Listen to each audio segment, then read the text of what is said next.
depuis toujours, l'aquarium de Biarritz a soigné les animaux marins, les oiseaux, tout un tas d'animaux qu'on récupère sur la côte. Mais spécifiquement maintenant, depuis 2014, on s'occupe principalement des phoques et des tortues marines. C'est la femelle qui était là. Pourquoi les phoques en particulier?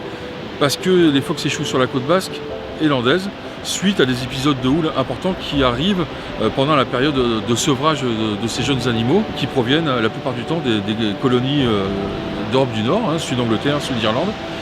Et pendant cette période de sevrage, les animaux sont faibles, ils n'ont pas encore une musculature suffisamment développée, ils s'écartent des côtes, ils sont emportés par les courants marins et ensuite s'échouent sur nos côtes. Nous, on intervient, pas dans tous les cas, on intervient dans des cas assez précis.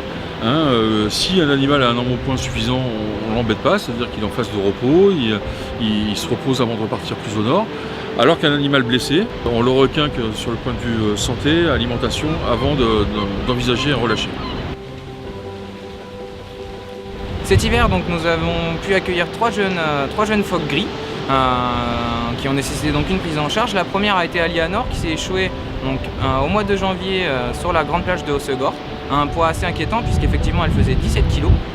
3 jours après, nous avons pris en charge donc, le jeune Bichente qui lui était un poids un petit peu plus imposant, toujours à Hossegor, mais il faisait donc 24 kg, donc lui aussi un poids assez préoccupant. Et enfin, 4 jours après, nous avons pu recueillir donc Mimi qui s'est échoué sur la plage de Mimizan, un poids aussi assez inquiétant puisqu'il faisait que 18 kg. Alors lorsque les petits phoques arrivent au centre de soins, dans un premier temps, en règle générale, on va chercher à cicatriser toutes les plaies qu'ils ont sur tout le corps. La plupart du temps, il s'agit quand même malheureusement régulièrement de morsures de chiens. Donc il va falloir désinfecter les plaies, bien faire en sorte qu'elles cicatrisent facilement et de manière vraiment saine. Par rapport à la nourriture, on va dans un premier temps leur donner donc des petits morceaux, des petites darnes qu'on va couper puisqu'ils sont pas alimentés depuis assez longtemps, l'estomac est très rétréci. Donc on va commencer par des petits morceaux, chercher à stimuler, à faire la première prise alimentaire. Et en règle générale, lorsqu'ils acceptent enfin de s'alimenter, c'est déjà un très bon pas pour eux. Et donc au fur et à mesure du temps, donc là à ce moment-là, on leur donne 4 à 6 repas par jour, des petits morceaux. Et ensuite, en fait, on va diminuer le nombre de repas et augmenter la taille des morceaux qu'on va leur donner. Donc au départ des darnes, après des demi-morceaux de poisson, des poissons entiers. Et à la fin, on va arriver sur une étape où on va chercher à ce qu'ils soient autonomes, donc à tester leur réaction avec des vrais poissons. Donc des poissons vivants qui vont nager dans leur bassin et on va analyser leur comportement de chasse, savoir s'ils sont vraiment autonomes pour pouvoir repartir dans le milieu naturel et vivre des jours heureux là où ils vivent d'habituellement.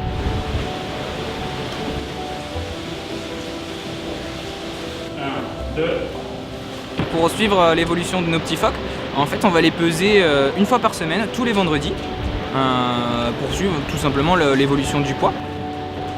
En fait, il faut savoir que le petit, lorsqu'il naît, à la période de mise bas, il va faire une quinzaine de kilos pour un petit peu moins d'1 mètre. Ensuite, la mère donc, va l'allaiter pendant 3 semaines. Et à la fin de ces 3 semaines, l'animal il va faire une soixantaine de kilos. Le lait de la mère il est très très riche, ce qui va lui permettre d'avoir une croissance vraiment importante. Et la nature est très bien faite puisqu'après en fait ils sont livrés à eux-mêmes et ils vont puiser un petit peu donc, dans ces réserves pour pouvoir survivre, le temps d'apprendre à chasser, à se débrouiller, à être en fait autonome.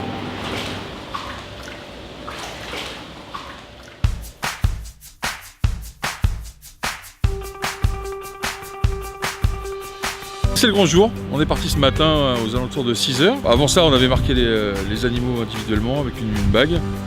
On a fait des photos pour faire de la photo d'identification, pour pouvoir les repérer ensuite dans le milieu naturel, les suivre. On les a mis dans des caisses individuelles pour faire le transport, pour pas qu'ils se mordent durant le transport, mais qu'ils s'abîment tout simplement. Et on a fait 850 km pour arriver jusqu'ici, sur cette belle plage, d'ailleurs avec un beau soleil breton. Et on les a amenés sur la plage, chacun dans leur caisse individuellement, et on les a lâchés les 3 ensemble.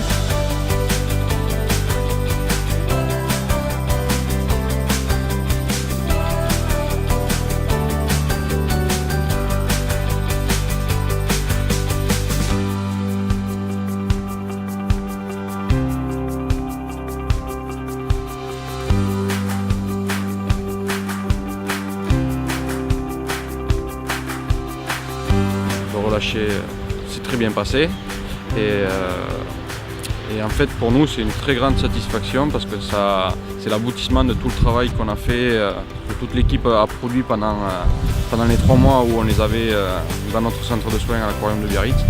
Donc ça fait vraiment chaud au cœur de les voir repartir dans leur milieu naturel. Ils sont restés au bord de la plage pendant une petite demi-heure et puis après ils sont partis vers le large et là ça fait un petit pincement au cœur et c'est très agréable. Donc voilà, ils sont restés ensemble quelques temps. Maintenant ils vont découvrir leur nouvel appartement qui est un petit peu vaste, donc il faut faire tous les recoins, toutes les pièces d'abord, mais je pense que ce soir ils vont dormir dans le coin, pas très loin, et puis ensuite ils vont repartir au lever du jour pour chasser et j'espère se nourrir rapidement et continuer à grandir et trouver une colonie et faire leur vie tout simplement. Voilà, donc pour nous c'est gagné, mission réussie.